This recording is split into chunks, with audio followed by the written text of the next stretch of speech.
Сәлем достар, менің арнама қош келіпсіздер. Менің арнама тіркеліп, қолдап, лайк басып, комментарий жазуды ұмытпаңыздар. Бүгін сіздермен жасайтыным ракушка печеньесі өте дәмді, тіл үйретін, бір жасағаннан ақ шығатын печенье жасаймыз.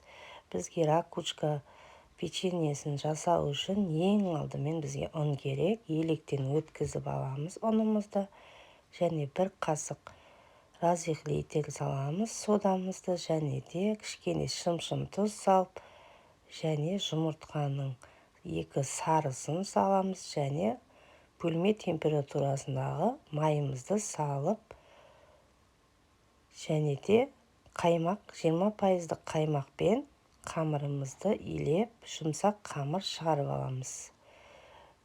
Өзі қаймақтың өзінен ақ қамырымызды илеп аламыз. Өте жұмсақ қамыр шығады.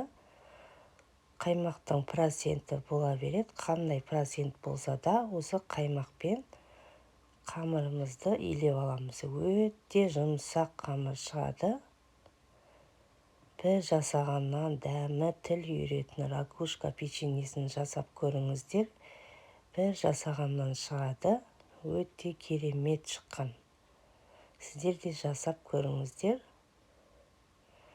Енді қамырымызды осылай илеп алдық. Енді бұны бір 10-15 минутқа пакетке салып демалдыруға жібереміз.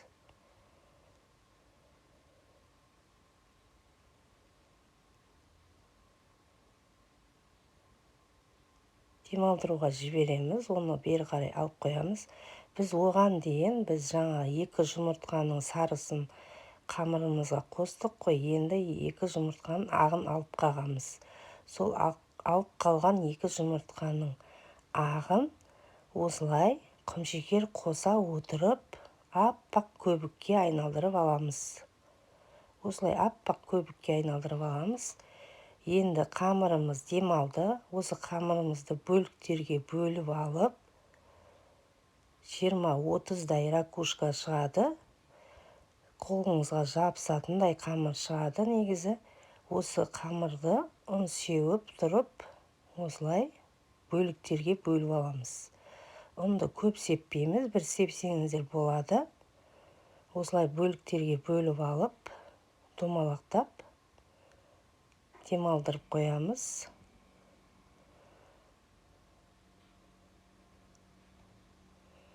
Сосын жайып, аппақ көбігімізден саламыз, және де орех болса, орехтан салып жерсеңіздер болады. Қандай дәнек болса да сала берсеңіздер болады. Мен өзім орех дәнегін салдым. Осылай қамырымызды жайып алып, табамызға қағаз қойып, осылай ракушкамызды орналастырамыз.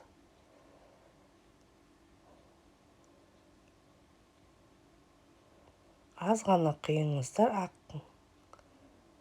белокты. Осылай ракушканы шығарып аламыз. Бетіне жұмыртқаның сарысын жақпай ақ қойыңыздар. Сөйтіп 170 градуста 25 минутқа пісіріп аламыз. Өте керемет, бір жасағаннан керемет шыққан. Сіздер де жасап көріңіздер.